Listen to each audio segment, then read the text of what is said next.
Chapter 1. Anck-su-namun. Thebes, Egypt, 1290 BC. Thebes was the city of Imhotep, the high priest of the dead. It was also the city of Anck-su-namun. Anck-su-namun was the pharaoh's lover, but she loved Imhotep. Imhotep walked into her bedroom and took the beautiful woman in his arms. "My love for you is more important than life," he said.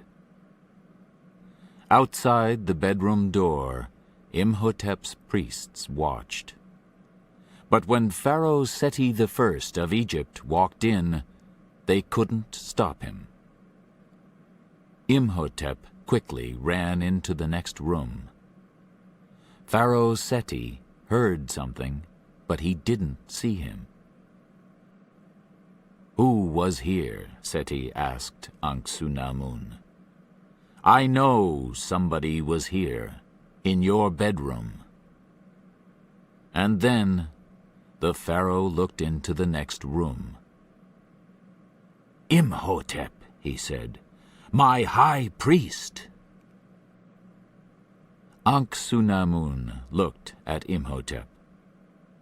They had to kill the pharaoh before the pharaoh and his soldiers killed them. Anck-su-namun took her knife and pushed it hard into the pharaoh's back. The pharaoh's eyes opened wide. Then Imhotep took the pharaoh's sword and killed him. They heard something outside. The pharaoh's soldiers, the Medjai, were there. But Imhotep's priests came in first. They took the pharaoh's sword from Imhotep's hand. "Come with us," the priests said to him. "Quick!" They pulled him away from his lover. "No," said Imhotep. "I will stay with Anck-su-namun." "Please, go," said Anck-su-namun. "Please, live. They will kill me, but you can bring me back to life. Only you, the high priest, can do it." The priests took Imhotep with them. The pharaoh's soldiers ran in. Anck-su-namun didn't say goodbye to Imhotep. There wasn't time. She took the pharaoh's sword and pushed it into her heart. Imhotep saw her die. The pharaoh's soldiers found Anck-su-namun's knife in the pharaoh's back, but they didn't find Imhotep in her room. So Imhotep, the high priest, had to send his lover, the killer of the pharaoh, to the underworld. Imhotep had to mummify Anck-su-namun. First, he cut out her heart. He put it in a gold box. Then he read from the gold Book of Amun-Ra. The Book of Amun-Ra sent the bad people of this world to the underworld, a dark place with no hope. They all watched her go, the Medjai, the people of Egypt, and the priests. Only the priests, with their white cats, weren't afraid. Nobody could hurt the priests when their white cats were with them. But Imhotep could bring his lover back from the underworld, back from the dead. The Book of the Dead could bring Anck-su-namun back, This black book was in the statue of the god Anubis. It was Anubis's book, a book for gods, not for men. But for his lover, for Anck-su-namun, Imhotep didn't listen to gods. The statue of Anubis was at Hamunaptra, the city of the dead. Egypt's gold was there too. Late at night, Imhotep took his dead lover, Anck-su-namun, there. He also took her heart in its gold box. He went across the desert to Hamunaptra on horseback with his priests. There were 10 soldiers at the statue of Anubis, but Imhotep was the high priest, so the soldiers helped him. They carried dead Anck-su-namun. Imhotep and his priests found the Book of the Dead, and they took it to an underground room, a room of the dead. The soldiers followed. When Imhotep began to read from the Book of the Dead, Anck-su-namun's heart moved in its gold box. There was life in it again. Then Anck-su-namun opened her eyes. "Nothing can stop me now," thought Imhotep. But he was wrong. The Medjai from Thebes ran into the underground room with swords in their hands. They stopped Imhotep. They broke the box with Anck-su-namun's heart in it, and Anck-su-namun died again. The Medjai mummified Imhotep's 21 priests, and Imhotep had to watch. They made the 10 soldiers from Hamunaptra into mummies too. They put them all into the ground before they were dead. But for Imhotep, there was something worse than that. First, they cut out his eyes with knives. Then they put him into the ground, a mummy before he was dead. But that wasn't the worst thing. They put scarabs on Imhotep's face. The scarabs ran into his mouth and nose and started to eat him. This was Homdai, or half-life.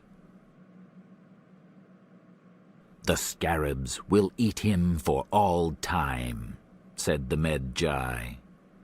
"Imhotep is half dead, and he will be half dead for all time. Nobody can bring him and Anck-su-namun back to the world of the living, or he will make everybody in the world his mummies, and the scarabs will fly again and eat us all. It will be the end of the world. So we, the Medjai, will stay here and watch Imhotep. First us, and then our sons, and then the sons of our sons. Nothing is more important than that." The Medjai looked down at Imhotep. The scarabs started to eat him. He could never get out. Or could he? Chapter 2. O'Connell and Evelyn. 3,215 years later. Hamunaptra, 1925. Most of Hamunaptra is under the desert. Only 1 or 2 houses stand in Seti I's great city of the dead, and in those houses some soldiers are fighting for France. They are fighting with hundreds of desert horsemen. Again and again the horsemen came out of the desert with the sun on their backs. They had guns, and they shot at the soldiers. One of the men was a better fighter than the other soldiers. This man wasn't French. He was American, and his name was Rick O'Connell. Next to him was Benny, a Hungarian. Benny was O'Connell's friend. Sometimes, when he wanted something. "Why are you here?" O'Connell said to Benny, and he shot again. "I took some gold from a temple," said Benny with a smile. "And you? Why are you a soldier? Did you kill somebody?" "No," said O'Connell, "but I'm thinking about it." And he shot another horseman from his horse. "No, tell me," Benny said. "Why are you here in the desert?" "I want to have a good time," said O'Connell. The horsemen were now very close. O'Connell shot. Then he shouted and shot again. "There's only you and me, Benny," shouted O'Connell. But Benny didn't answer. He wasn't there. 4 horsemen were almost on top of O'Connell. He ran. He saw Benny in front of a temple. The Hungarian went in and started to close the temple door. "Don't close that door!" O'Connell shouted at Benny. But Benny closed it in his face, and O'Connell couldn't open it. "I'm going to get you for this!" O'Connell shouted at Benny through the closed door. But first there were 4 desert horsemen with guns in his face. He had a problem. "Okay," shouted O'Connell. "I'm ready. The 4 of you. Fight me!" But the 4 horsemen didn't fight. Their horses went up on their back feet. Their ears went back, and their eyes opened. They threw the 4 horsemen to the ground and ran away. The horsemen followed them. "Why?" O'Connell thought. "I don't understand." He turned around. There, behind him, was an old statue. It was the god Anubis. Why did the horsemen run from a statue? But suddenly, he was afraid too. A wind came across the desert. The yellow ground moved with the wind, and under it there was a big face. It was the face of the high priest Imhotep. O'Connell ran away from Hamunaptra, but there were eyes on his back in the hot desert. He knew that. He could feel them. He turned and looked up. There, high up on a mountain, were the Medjai. Evelyn Carnahan was a quiet, uninteresting woman, people thought. And she worked in a quiet place. It was a place full of very old books. The Cairo Museum. Evelyn put a book on the top shelf. She saw something up there, and she was angry. She was angry because the name of the book started with the letter T. Why was it on that shelf? The other books on the shelf started with S. Evelyn took the book from the top shelf. But she fell, and the books fell with her. The bookshelf fell and hit another bookshelf. Then that bookshelf hit the shelf behind it. In 2 minutes, all the old books in the museum, from A to Z, were on the floor. Evelyn fell on the floor with them. The curator of the museum walked in. "Oh," said Evelyn. She wasn't very happy. "Look at this," shouted the curator. "What are you doing? Why did we give you a job here?" "Oh, be quiet," Evelyn thought.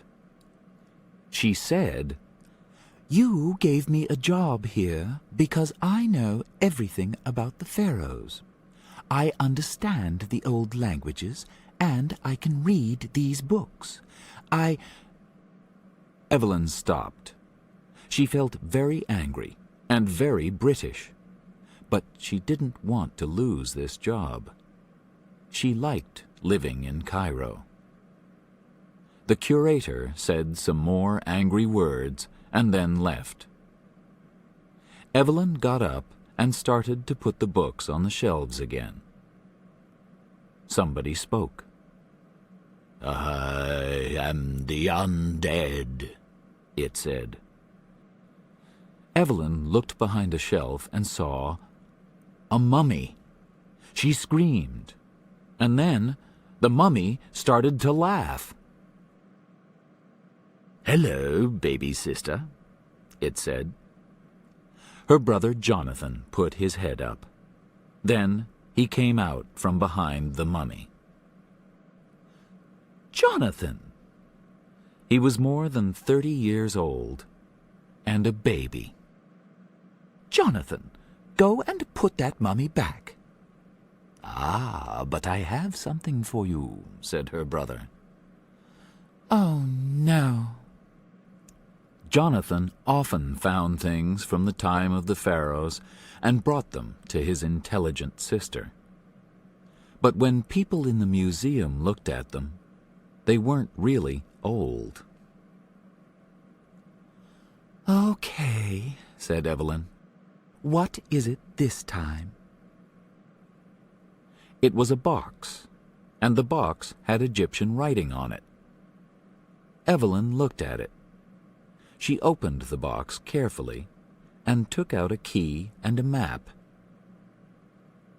"Jonathan," she said, "this is very important." Evelyn and Jonathan took the box to the museum's curator. The curator looked at it. "See," said Evelyn, "it's from the time of Sati I." "Maybe," said the curator. The curator wasn't excited. Evelyn couldn't understand that. Did the curator know something about the box? "Who was Seti I?" asked Jonathan. "Was he rich?" "The richest of the pharaohs," answered Evelyn. Jonathan liked this answer. The curator looked at the map. "This map is more than 3,000 years old," said Evelyn. She knew a lot about the pharaohs, and she wanted the curator to forget the books on the floor. "The writing tells us that it's a map of Hamunaptra." The curator was afraid of the name Hamunaptra, but he turned away from Evelyn so she didn't see his face. "My dear girl," said the curator, "there are a lot of stories about Hamunaptra." "Is this Hamunaptra, City of the Dead?" asked Jonathan. He and Evelyn had an Egyptian mother. They listened to stories about Hamunaptra when they were children. "Yes," Evelyn answered. "Hamunaptra, city of the dead. The pharaohs put their gold there." The curator had the map in his hands. It was above a candle on his desk. He moved his hands down. "No!" shouted Jonathan. He pulled the map away from the candle and put out the fire with his hand. Some of the map was black now. You couldn't see the city of the dead. "Why did you do that?" asked Jonathan. "It wasn't really an old map," said the curator. "Didn't you know that, Miss Carnahan?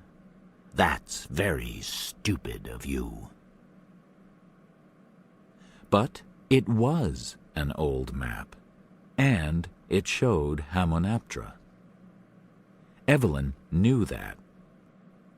She took the key from the curator quickly, before he threw that away. She could ask other people about the map. But where did Jonathan get it? Outside the curator's office, she asked her brother that question. "Where did I get it? "Oh, I took it from a man in a bar. He was an American. His name was Rick O'Connell." Evelyn and Jonathan went to the bar. Evelyn wasn't happy about that. She didn't usually go to bars, and this was a very dirty bar. The American, Rick O'Connell, was there. He was always there, all day, every day. He was dirty, and he was ready for a fight. "Don't I know you?" O'Connell said to Jonathan. "I saw you somewhere. And who's your little girlfriend? Very nice." "She's my sister," said Jonathan. Little, I am..." Evelyn wasn't anybody's little girlfriend. But she didn't say that. She wanted to leave. But this man knew about the map and the key. Only O'Connell had the answers to her questions. "We found this box," she began. "You want to know about Hamunaptra," said O'Connell. Evelyn's eyes opened. This American wasn't stupid.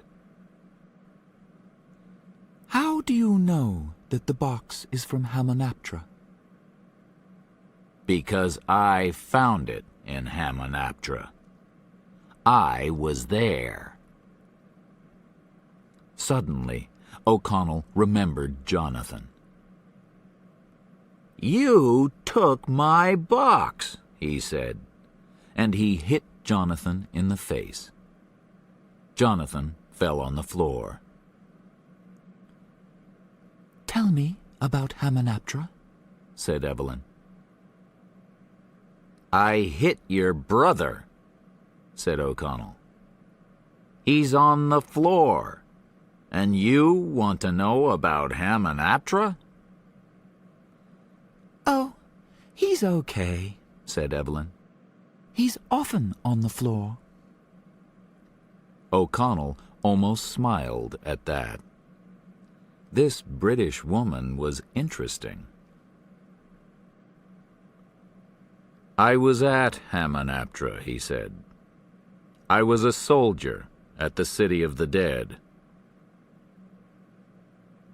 "What did you see?" asked Evelyn. "I saw a lot of desert," said O'Connell. "I saw a lot of people die." Where is Hamunaptra? asked Evelyn. Can you take me there? I want to find a book. It's called the Book of Amun-Ra, and it's at Hamunaptra. Her face was close to O'Connell's. O'Connell kissed her. What? Jonathan, get up. You and I are leaving this bar. Thanks for the visit, shouted O'Connell before they walked out the door. Evelyn and Jonathan went back to the museum. They walked past the curator's office, but they didn't go in. So they didn't see the man in the curator's office. The man in the office knew the curator. He knew O'Connell, too. He was high on a mountain when O'Connell ran away into the desert. His name was Ardeth Bey, and he was the head of the Medjay. The curator was in the Medjay, too. Miss Carnahan wants to go to Hamunaptra, said the curator. Stop her, said Ardeth Bey. Stop her or kill her. Chapter 3. The Book of the Dead. The sun was at her back. The wind was in her hair. Evelyn wanted to laugh and cry at the same time. She loved the desert, and the idea of Hamunaptra was exciting. She and Jonathan were near the temple now. Their horses were very tired. Then they saw a man outside the temple. Oh, no, said Evelyn. The man said, Can I help you down from that horse? O'Connell! That's me. What are you doing here? She wanted to be angry with O'Connell, but he looked cleaner now, and maybe he could help them. He's here for the gold, said Jonathan. O'Connell smiled. Oh, I only want to have a good time, he said, and he looked into Evelyn's eyes. More people arrived outside the temple. There were 3 Americans and a lot of Egyptian diggers. With them was Benny. You came back, O'Connell said to Benny. Benny laughed. You too. Outside the temple, there were a lot of thin horses. One of the Americans, Daniels, asked, Where did these horses come from? They're waiting, said Benny. Sometimes people find Hamunaptra, but they all die. Their horses wait for them, but then they die too. Benny, the Americans, and their diggers looked for a way down under the desert to the gold. Jonathan walked around the houses, but then he found the top of the statue of Anubis. Most of the statue was under the desert. He, Evelyn, and O'Connell started to dig down and down into the desert. They found a dark room under the ground, and they got in through a wall. We're the first people in this room for more than 3,000 years, said Evelyn. For her, this was wonderful. "It's dark and cold down here," said O'Connell. He wasn't very excited. "Where's the gold?" said Jonathan. You boys don't understand, thought Evelyn. We find the wonderful world of the pharaohs, and I'm with them. Then they lit a candle in the room. Oh, my God, said Evelyn. It's a sarnetcher. It's a what? Asked O'Connell. The priests made mummies in this room, Jonathan told him. The dead went to the afterlife from here, said Evelyn. O'Connell didn't like that. He took out his gun. They walked through the dark, from room to room. Some of the rooms were very small. Sometimes their candle almost went out and left them in the dark. Then they heard something. Evelyn looked at O'Connell. O'Connell had his gun in front of him, and he walked slowly in the dark. He saw the bottom of the statue of Anubis, under the ground. Then he heard something again, from the back of the statue. It came closer, and closer. 3 people came at him. The Americans. They had guns in their hands. "We want to look here," said Burns, one of the Americans. He looked around him. He wore thick glasses.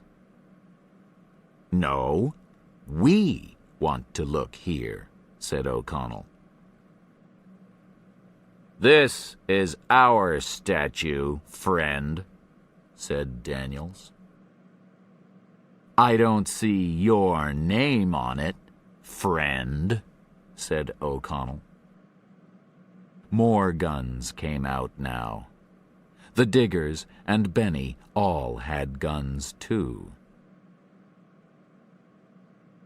"We have 10 guns, and you have 1, said the Hungarian, not very nicely. "It doesn't look very good for you." "It looked bad for me before in this city," said O'Connell. "But here I am again." Here I am too," said Jonathan.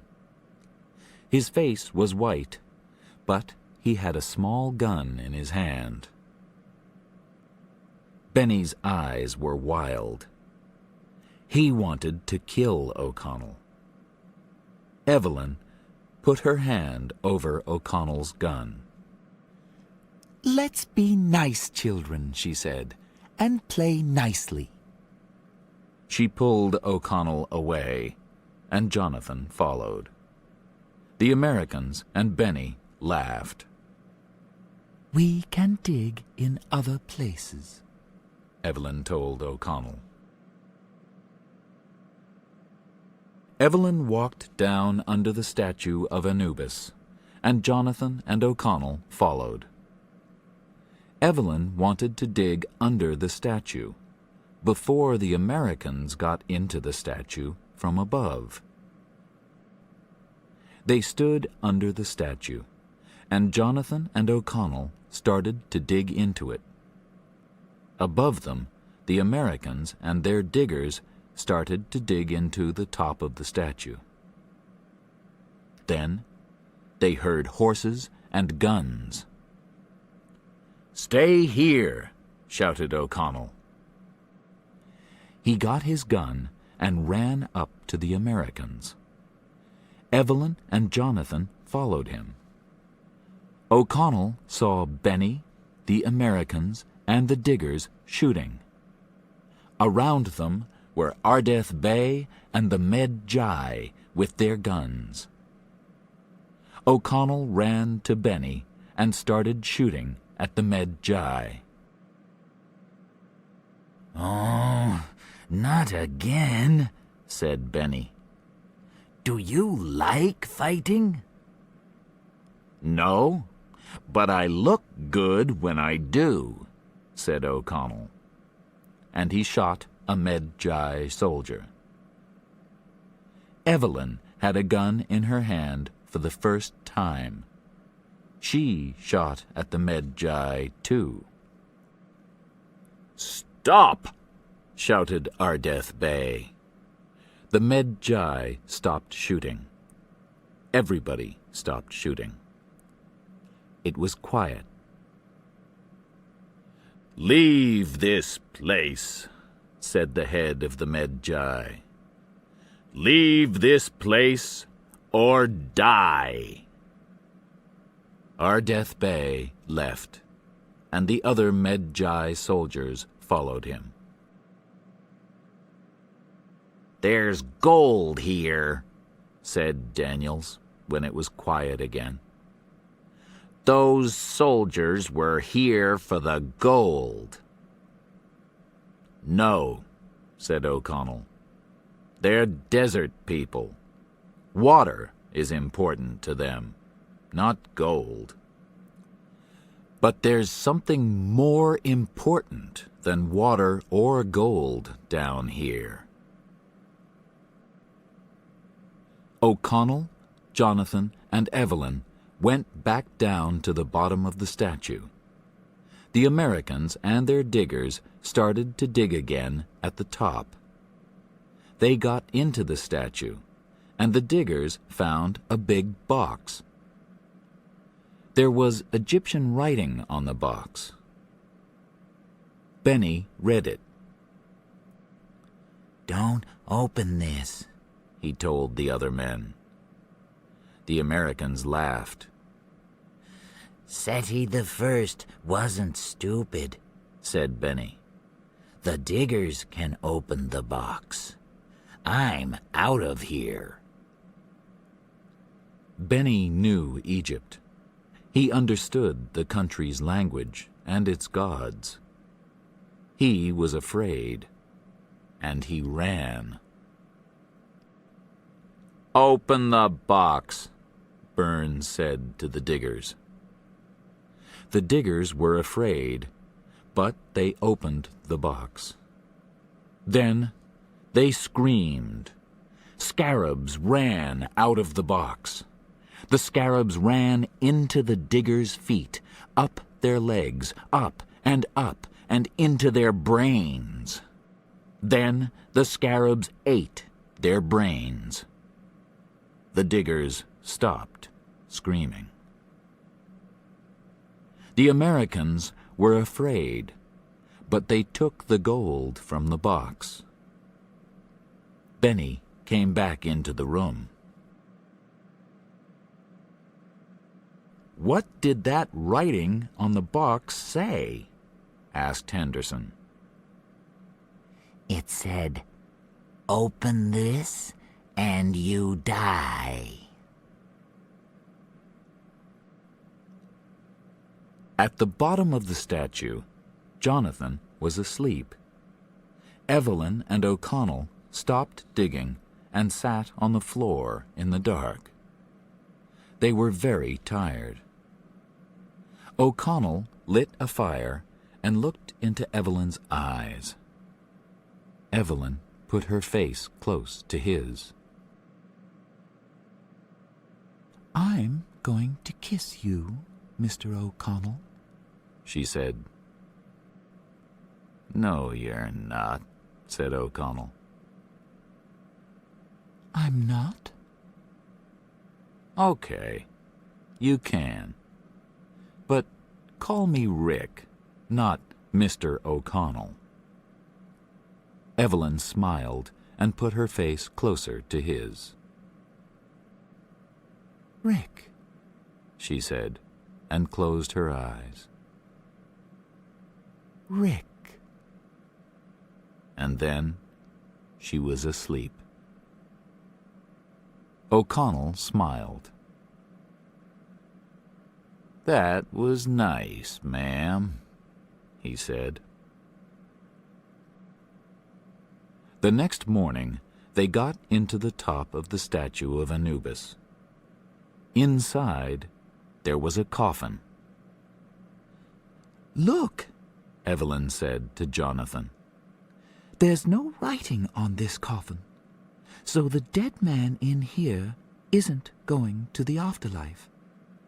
He's staying in this world. He did something very, very bad."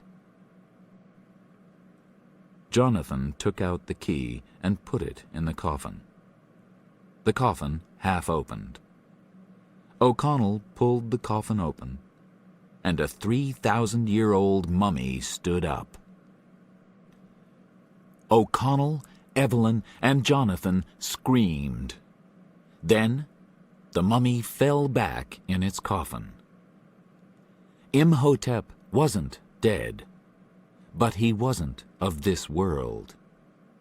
He was undead. He wanted life. Above them, the Americans looked in the box. They wanted gold, but they found only a book.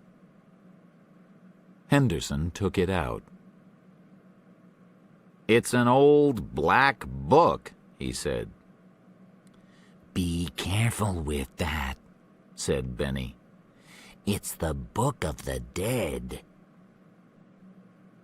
"I don't want a book," shouted Daniels. He was angry, and he kicked the box. The box broke, and a smaller gold box fell out. "That's better," said Daniels. And he took the box, with Anck-su-namun's heart in it. That evening, Evelyn, Jonathan, and O'Connell walked up to the top of the statue again. They sat around a fire with the Americans. Benny was asleep, with the Book of the Dead next to him. Evelyn tried not to take it, but it was impossible. She had to look at it. She took it and opened it.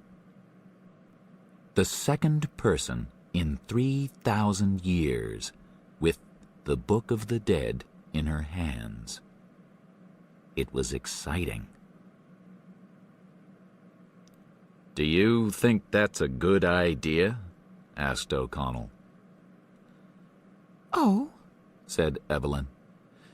"people read books all the time." She looked at O'Connell. Her face said, "I work in a museum. I know about books, and you don't." Evelyn began to read to O'Connell from the book.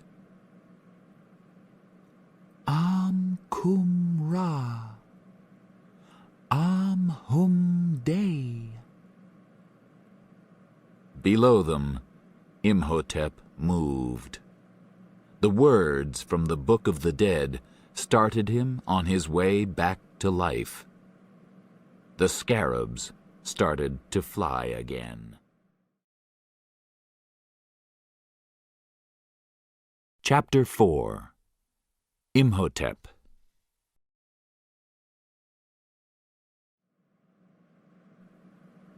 They could hear the scarabs, hundreds of them. And then they saw them. They all wanted to scream, but there wasn't time. Evelyn, Jonathan, and O'Connell ran up some stairs. The scarabs ran past below them. "They almost got us," said O'Connell. "Evelyn, I said—" But Evelyn wasn't there. She lost O'Connell and Jonathan when they ran up the stairs. She walked into a dark room below them. Where was she? She didn't know. "O'Connell!" Evelyn shouted. "O'Connell!" Then she saw one of the Americans. He had his back to her, but it was Burns. "Oh, hello," said Evelyn. Burns turned around and she screamed. Burns had no eyes. He fell on the ground. Evelyn turned away, but she came face to face with Imhotep. Imhotep, with Burns's blue eyes. Imhotep couldn't see very well because Burns had to wear glasses. He looked at Evelyn. "Anck-su-namun," he said. "Help me," Evelyn said to Burns. But Burns couldn't see, and he could do nothing. "Kadish pharaohs Anck-su-namun," said Imhotep. Evelyn was very afraid. "I'm going to die," she thought. "Please, somebody help me." Suddenly, O'Connell ran in with a gun in his hand. "Oh, there you are," he said to Evelyn. "Where—" He saw Imhotep. He shot Imhotep and pulled Evelyn to him. Then he took Evelyn's hand in his hand, and they ran. Ardeth Bey and 10 Medjay soldiers stopped them. "I told you before, leave this place or die," said Ardeth Bey. "It's okay," said O'Connell. "I shot the mummy. No problem." "A gun can't kill Imhotep," said Ardeth Bey. He was very angry. "Now get out of here, all of you!" Medjay soldiers found the Americans and Jonathan, and they all went back above ground. Only one person wasn't there. Benny was below the ground. He was with Imhotep. "I can use you," Imhotep told Benny in Egyptian. "And I will give you gold." Yes, said Benny. "I want the box with Anck-su-namun's heart," Imhotep told him. Above ground, Medjay soldiers helped Burns walk to a horse. "What did you do to him?" shouted Henderson, the 3rd American. "Look at his eyes." "We helped him," said Ardeth Bey. "Now leave here before Imhotep kills everybody." They all got on their horses. They wanted to get away from Imhotep. "I got him," said O'Connell. "I told you. I shot this Imhotep." But nobody listened to him. Nobody could kill Imhotep with a gun. Back in Cairo, Evelyn and O'Connell took Burns to his hotel room. Then they went to O'Connell's room. They sat and shouted angrily. "Let's go, Evelyn. We're out of here," shouted O'Connell. "No, we are not," shouted Evelyn. "We started this. Now we'll kill Imhotep and finish it." "We?" shouted O'Connell. "We? You read from the Book of the Dead, and nobody can kill this Imhotep. Not with a gun. I tried." "Then we'll kill him some other way," said Evelyn. A white cat came into the room and jumped on the bed. O'Connell started to say something, but then they heard a scream from Burns's room. Imhotep was in Burns's room with Benny. He wanted Burns's heart. He had to have it so he could come back to life. And he took it. Burns gave one scream. Then he was dead on the floor. "Oh, no!" cried Evelyn when she and O'Connell ran into Burns's room. O'Connell took out his gun. He and Evelyn watched Imhotep. He had new life with Burns's heart inside him. "We have a problem," said O'Connell. Imhotep wanted Evelyn. He moved to her. O'Connell shot him again and again, but nothing happened. Imhotep threw O'Connell across the room. He fell on the floor in front of Jonathan, Henderson, and Daniels when they ran in. Imhotep spoke to Evelyn. "You gave me my life," he said. "I thank you." He moved his face close to her and almost kissed her. But suddenly the white cat ran into the room. Imhotep saw it, and he was afraid. He stopped kissing Evelyn and ran out of the room. "What happened?" asked O'Connell. "The priests in Seti's time had white cats," said Evelyn. "The cats sat at the doors of the afterlife." "That's good," said O'Connell. "But we have big problems." Henderson looked at Burns on the floor. "Am I next?"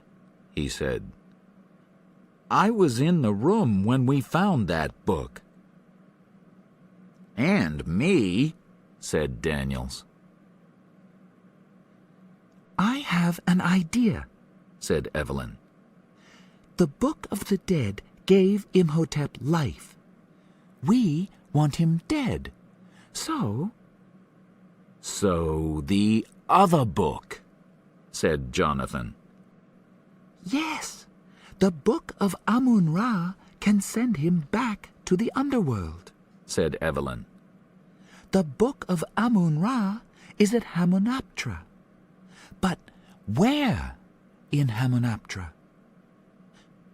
"The museum. Let's go to the museum. We can find the answer there." "I'll wait here," said Henderson. "Me too," said Daniels. Henderson went back to his hotel room. Daniels went back to his room too.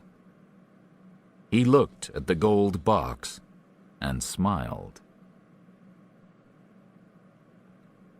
Outside, the scarabs were everywhere, and more people came back to half-life. They were mummies, and they followed Imhotep. The streets were full of the undead. They walked slowly, and they repeated Imhotep's name again and again.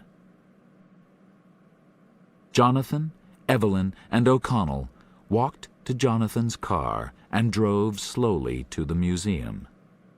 The undead looked into the car, but Jonathan didn't stop. At the museum, they found the curator. Ardeth Bey was with him. "This is the end of the world," said Ardeth Bey. "We cannot stop the undead, and we cannot stop Imhotep." Evelyn looked at book after book. She read for hours. And then, "This is it. The Book of Amun-Ra is in the statue of the god Horus." "Let's go!" shouted O'Connell. O'Connell, Evelyn, Jonathan, the curator, and Ardeth Bey drove back to the hotel and went to Henderson's room. He was dead. But Daniels was okay, and he ran with them back to the car.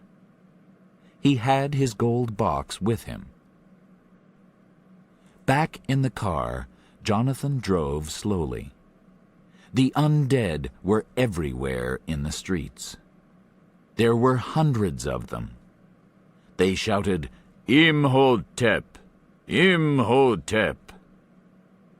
Then they looked into the car and saw the box. Jonathan drove fast, but the undead stopped the car. Daniels shot at them again and again, but more of the undead walked to the car. "Imhotep! Imhotep!" They looked at Daniels with dead eyes. Then they took him out of the car and killed him. It was quiet in the car for a minute. Then the undead came for O'Connell, Jonathan, Evelyn, the curator, and Ardeth Bey. "This is not good," Evelyn thought. Then she saw him. Imhotep.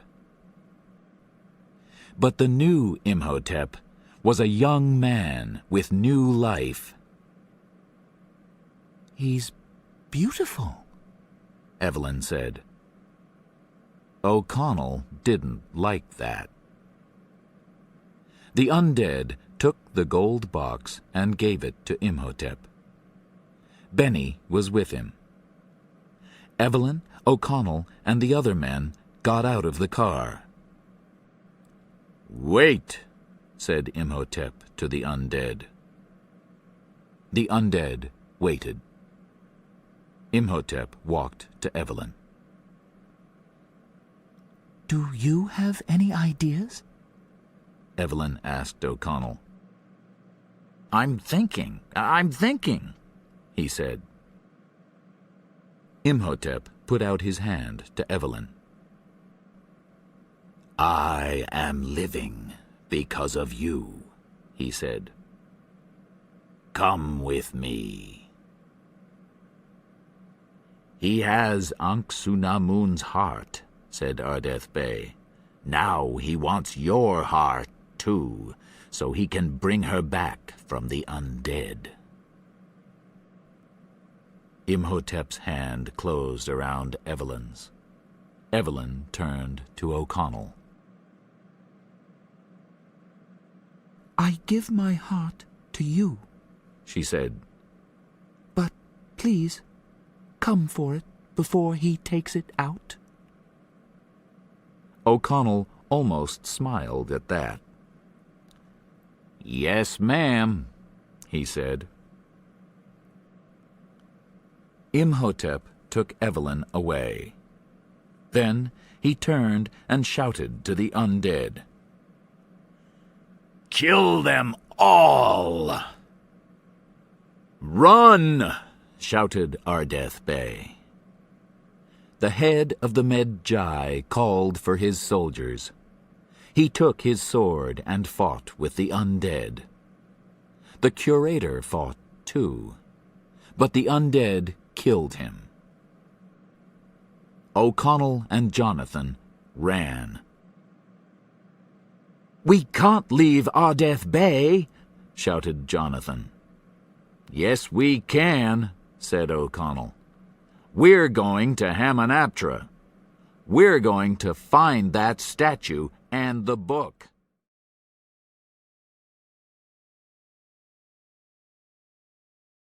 Chapter 5. The Book of Amun-Ra.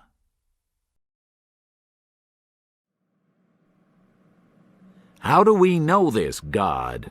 asked O'Connell. "Horus," said Jonathan. "He has a big nose. Look for a big bird. That will be him." "Okay," said O'Connell. "Where do we start?" He looked at the houses and the temple in Hamunaptra.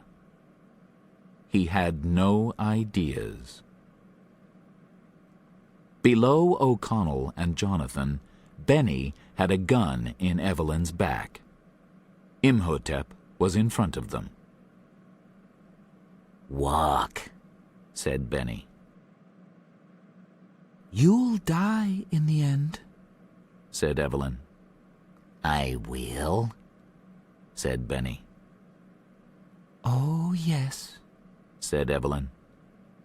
But she walked. They came to the Sa-Netjer. At the same time, Ardeth Bay and the Medjai were on their way across the desert. When Jonathan and O'Connell went down under the ground near the statue of Anubis, Imhotep heard them. He took some water from the gold box with Anck-su-namun's heart in it and threw it at a wall.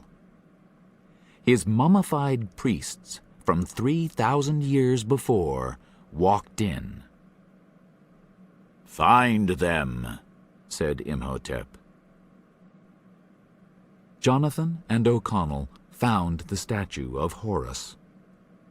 Then the mummified priests found them. Ardeth Bay and his soldiers came in and fought with the mummified priests. "Does anybody have a white cat?" asked Jonathan. "Find the book," shouted Ardeth Bay. Back in the Sa-Netjer, Evelyn was in a coffin. The coffin was open, but she couldn't move her arms or her legs. In the next coffin was the mummy of Anck-su-namun. Imhotep sang. He had the Book of the Dead in one hand, and he put the other hand on Anck-su-namun's dead face. "This is a love story," thought Evelyn. "He loved her for 3,000 years. And now I'm going to die for his love." Ardeth Bay and his soldiers fought hard, but there were more and more mummies. When they shot a mummy in the arm came off. Then it fought too. Jonathan and O'Connell didn't stop digging. And then they found a gold box, and in the gold box there was the Book of Amun-Ra. It was beautiful, but they couldn't look at it now. "Take the book and help the girl," Ardeth Bay shouted. Imhotep read from the Book of the Dead. "When you die," he told Evelyn, "Anck-su-namun will live, and I will never die." Anck-su-namun's eyes opened. Imhotep opened the coffin and took a knife. He stood with it over Evelyn's heart. This was the end. Suddenly, O'Connell and Jonathan ran into the room. Imhotep turned to them. "I found it, Evie!" Jonathan shouted. He showed her the Book of Amun-Ra. "I found it!" "Stop talking!" Evelyn shouted at her brother. "Get me out of here!" Imhotep put the knife down and walked to Jonathan. "Open the book, Jonathan!" Evelyn shouted. "That's the only way!" Jonathan tried, but he couldn't open it. "Is there a key?" he asked. Imhotep smiled. He had the key. He moved nearer to Jonathan. O'Connell took a sword from a statue's hand and started to cut into Evelyn's coffin. "Imhotep's going to kill Jonathan," thought Evelyn. She thought quickly. "Jonathan, are there any words on the front of the book?" Jonathan ran away from Imhotep and looked at the book at the same time. "Words?" he said. "Yes." O'Connell started to break the coffin. Imhotep turned and called the mummified priests back into the Sa-necher. Jonathan tried to read the Egyptian writing on the front of the Book of Amun-Ra. Why didn't he listen carefully in Egyptian classes at school? O'Connell pulled Evelyn from the coffin. Jonathan read the words. "Rashin Ulu Kashka," he said. The big doors to the room opened. 10 mummified soldiers walked into the room. A new kind of mummy, worse than the other soldiers. "Tell the soldiers that you're the boss," said Evelyn. "Who? Me?" said Jonathan. "Finish the words on the front of the book, you stupid boy." "Oh, yes," said Jonathan. "The book! The book!" Above Jonathan, in a room full of gold, Benny was a happy man. Here was the gold of the pharaohs. He carried a lot of gold up to his big white horse and put it in some bags on the horse. Then he went down again for more gold. Below, in the Sa-necher, Imhotep walked to Jonathan and looked down at him. Jonathan looked at the book. "I can't read this," he screamed to Evelyn. "This Egyptian letter. There are 2 lines at the top, 1 line at the bottom. There's a little—" "It's an Ankh," said Evelyn. "Ah!" Soldier mummies fought with O'Connell. He was on the ground. Their swords were above him. "Hutash im Amenephus!" shouted Jonathan. The soldier mummies stopped. Imhotep looked back at them. The soldier mummies looked at Jonathan. "Why are you looking at me?" Jonathan asked them. "You're their boss now," shouted Evelyn. "Tell them." "Tell them what?" said Jonathan.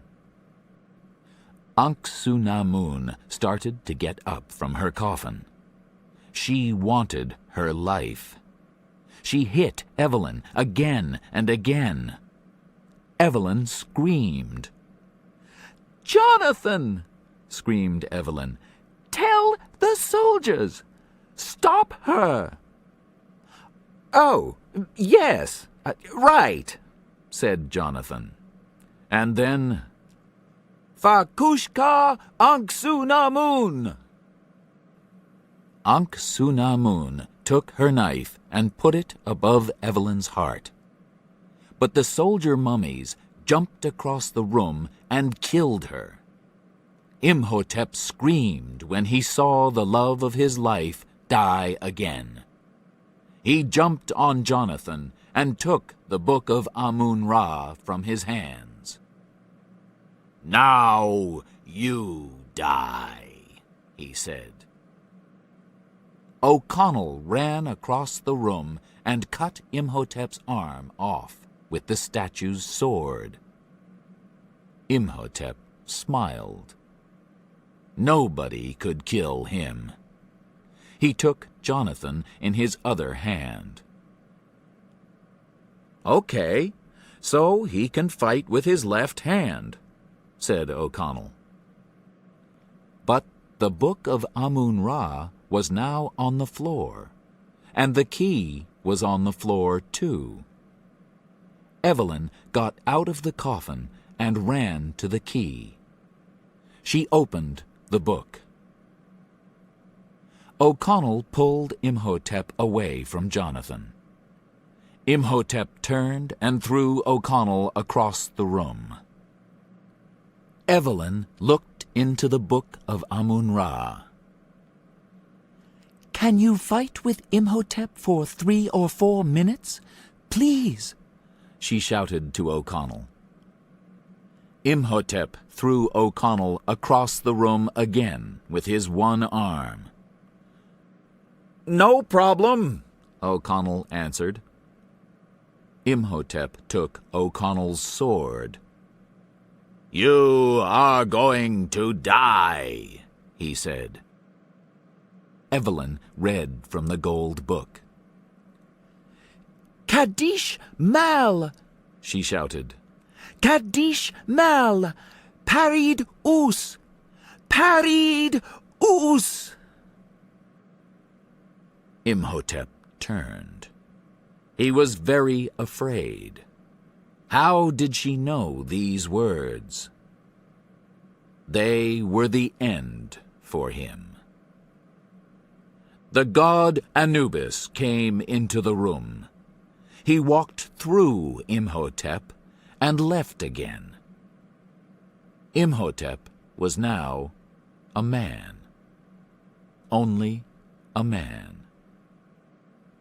And a man can die. O'Connell took the sword and pushed it through Imhotep. And Imhotep, the man, died. But he said something before he died. He said, "This is not the end." Above them, Benny found gold on the wall of a room. His eyes opened. He smiled. He took out his knife and pulled the gold off the wall. The room came down on top of him. He remembered Evelyn's words. "You'll die in the end." "Yes," said Benny. And he died. "Run!" shouted O'Connell. "The place is coming down!" Jonathan, Evelyn, and O'Connell ran up above ground, and Hamunaptra fell back into the desert behind them. Now there was nothing there. They found 3 horses and got on them. Then they started across the desert, away from Hamunaptra. A hand fell on Jonathan's arm. Jonathan screamed. "Oh, it's you," he said. "Thank you very much." "No, I thank you," said Ardeth Bey. He looked at O'Connell and Evelyn. "From all my people, I thank you. Imhotep is dead, and now there are no undead or scarabs in the city of Cairo." "Oh, that's okay, my friend," said Jonathan. "Thanks are fine," he thought, "but we didn't get any gold." Ardeth Bey smiled and went off into the desert. "My horse is walking slowly," said Jonathan. Then he stopped and looked in the bags on the big white horse. "Evelyn!" he shouted. "Gold!" But Evelyn was busy. She put her arms around O'Connell, and they kissed. Maybe this wasn't the end. Maybe it was the beginning.